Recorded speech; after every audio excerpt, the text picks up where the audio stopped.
ka danna alamar subscribing, ka danna ƙararrawar sanarwa domin mun ɗora sabon fim.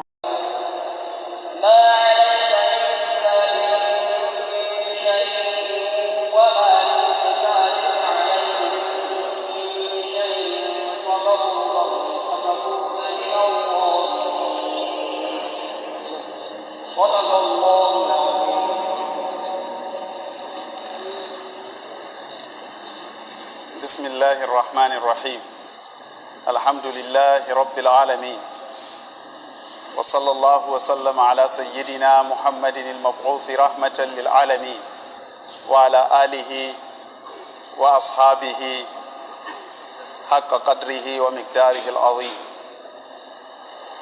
اللهم إنا نسألك الجنة وما قرب إليها من قول وعمل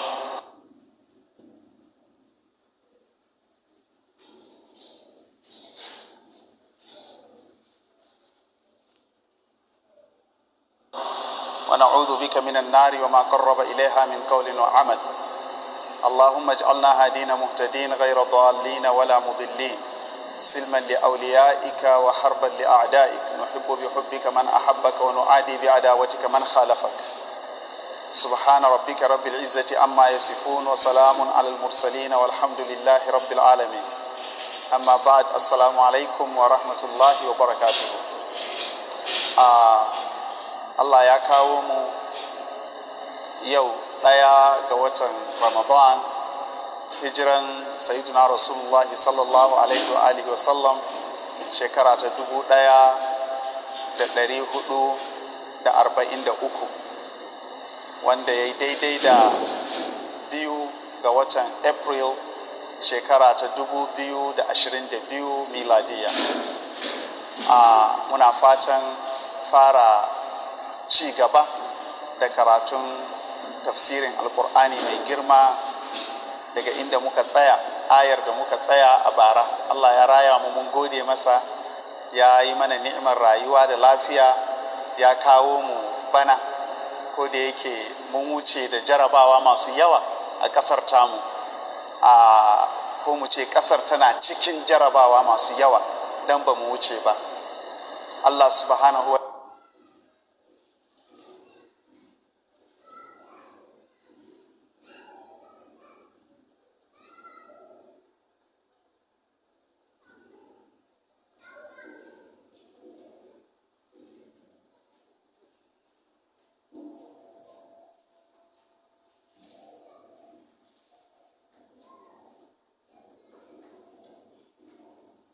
ta'ala ya kawo mana mafita. Dukkan mai tunani tunaninsa duka ya gaza.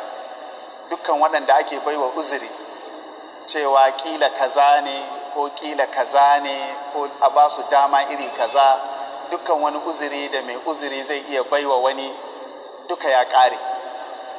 Illa kawai mu ce la haula wala quwwata illa billah, mu mai da lamarinmu wajen Allah. ko da yake gaskiyan magana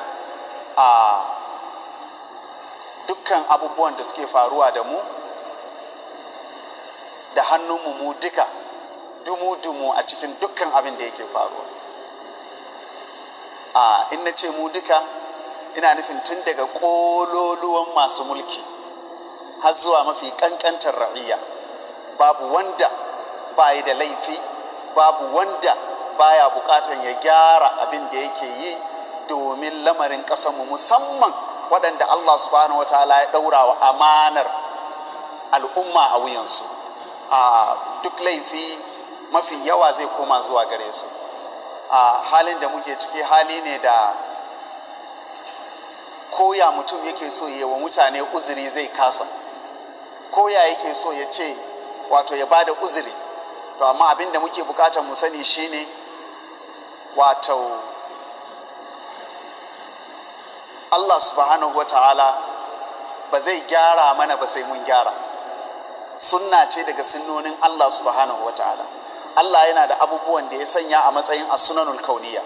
Wato idan ka ce as-sunanul kauniyya, ba za ka taɓa tunanin za ka ɗauki bindiga ko a'a za ka zauna ga abinci, Allah ya ce a je a ci abinci, ka zauna ka ƙi cin abinci ka ƙi neman abinci, kana zaune ka ce za ka yi kwana 1 2 3 4 5 10 20 30 lafiya, ba a zo an ɗauki mushe ba, alhali Allah ya baka yanda za a yi ka tashi ka je ka nemi abinci.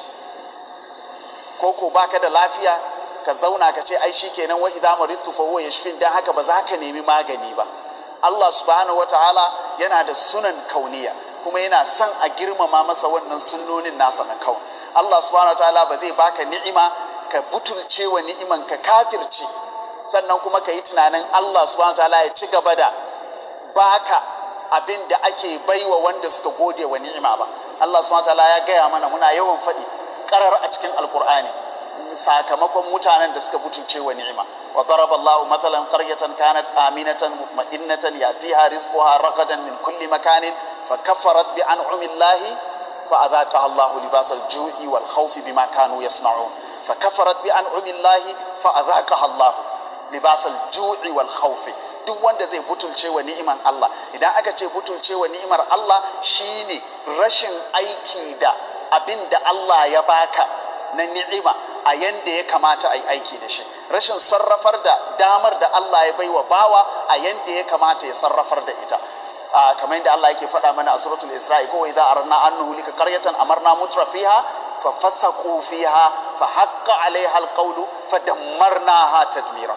idan Allah subhanahu wataala ya so ya halakar da alƙarya ko al'umma, sai ya baiwa, an karanta amarna an karanta amarna, sai ya sanya wanda suke mutrafun, watan ko a ce shugabanni ko kuma ka ce irin wanda suke jin kansu su suna cikin jin daɗin rayuwa, suna da duk abin da suke bukata na rayuwa, sai su butulce, su ki amfani da wannan ni'imar da Allah subhanahu wataala ya ba su a yanda ya kamata, su ki amfani da damar da Allah subhanahu wataala ya ba su a yanda ya wajaba su yi amfani da damar, su yi ta abin da suka so, domin shine abin da zamu ga yana faruwa yanzu. muna cikin yanayi mai wahala, amma da baki ne kawai muke faɗi, yanayin rashin tsaro mai matukan wahala, amma da baki ne kadai muke faɗin muna cikin yanayi mai wahala. ba wani abu da muka canza wanda zai sa dalilin shi kila Allah zai ji tausayinmu.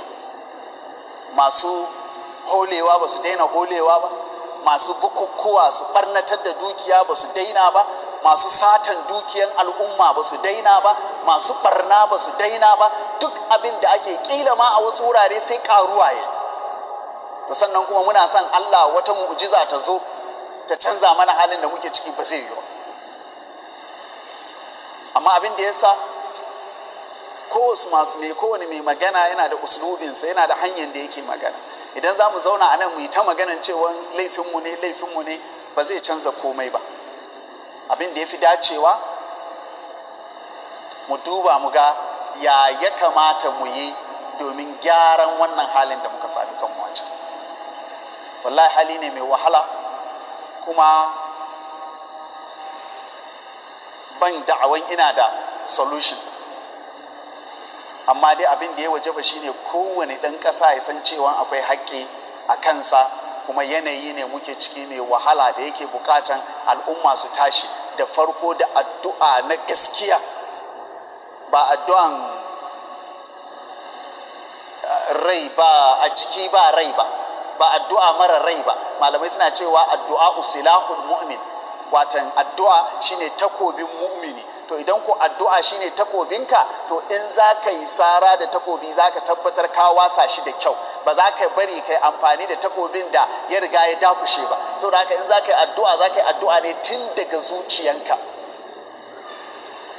yi addu'a ne tun daga zuciyanka, irin yadda hadisi yake cewa Allah subhanahu wa ta'ala na amsa addu'a mutumin da yake addu'a kai ka ce mutumin da ya zo nitsewa a cikin ruwan.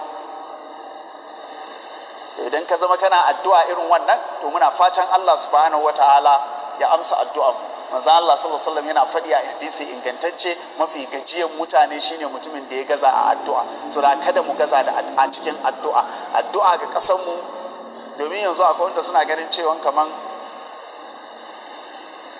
matsalolin da suke faruwa irin kaman ma a ce Allah ya ƙara, ai dama wasu ne. to amma kar mu manta ita fitina ba ta takaituwa zuwa ga wanda ya jawo ta. wattaqu fitnatan la tusibanna alladhina zalamu minkum khassatan. Ita fitina tana kara da kowa da kowa ne, saboda haka dole ne mu yi addu'a, domin yin addu'an nan addu'a ne ga kawunanmu, addu'a ne ga iyalanmu, addu'a ne ga ƙasanmu, addu'a ne ga al'ummarmu, addu'a ne ga addininmu. Wajibinmu ne kowa ya zama yana addu'a na gaskiya, musamman raunanan cikinmu, domin manzon Allah sallallahu alaihi wa alihi wasallam ya ce Allah subhanahu wataala yana taimakonmu ne, yana amsa addu'o'inmu ne, yana azurta mu da ni'imomi ne saboda addu'a, saboda raunanan cikinmu, saboda yawaita addu'ansu, saboda yawaita tasbihinsu, saboda yawaita nufan Allah subhanahu wataala da suke yi cikin ayyuka. Kuma mun sani a cikinsu ma akwai wanda inda cewa zai yi Allah ya yi, Allah zai yi kamar yadda Allah ya faɗa, rubba ash'atha akbara dhi timraini madfu'in bil abwabi law aqsama ala Allah la abarrahu. Da yawa akwai mutane wanda zaka gansu ga kansu nan duk ya dukunkune, babu halin aski, babu halin gyaran kai, ga kafafunsu nan duk yayi kura, ya cika da kura da datti, alaman babu halin abin hawan da za a taka a yi tafiya, ga su nan cikin tsummo kara, tsumma a ƙasa tsumma a sama, amma da za su ce wallahi Allah zai yi, sai Allah ya yi, saboda wato yanda Allah subhanahu wataala yake ɗaukan su masu wijaha, masu matsayi a wajensa. To irin waɗannan mutanen mu zama masu kyautatawa gare su, mu zama nasu, kada mu raina wato wane ne zai yi mana addu'a, kada mu raina wa za mu nemi addu'a ga ƙasanmu, ga al'ummanmu, ga wannan halin da muke ciki. Kuma mafi girman hanyar da za mu nemi addu'a irin waɗannan shine hanyar kyautata musu, su ma a kyautata musu, a jikansu, a taimake su. Gashi muna watan Ramadana, dama watan taimako, watan baiwa, watan bayarwa, to mu ƙara tunawa, mu yi amfani da wannan daman domin neman tawassuli da kyawawan ayyuka wajen kyautata wa mabukata, ko Allah subhanahu wataala ya ji kanmu, ko Allah subhanahu wataala ya tausaya mana. Halin da muke ciki hali ne mai ban tsoro, kuma abin da ya fi tada hankali da bada tsoro shine akwai wasu alamomi da idan suka samu a cikin al'umma, to malamai suna ɗauka wannan al'umman alama ne na cewa wato ta gama mutuwa ma'anawiyan, saura mutuwa kawai na zahiri. Shine duk lokacin da kaga al'umma ta koma infi'aliya. Menene infi'aliya? Ba abin da ta iya sai raddu fi'il. Tana zaune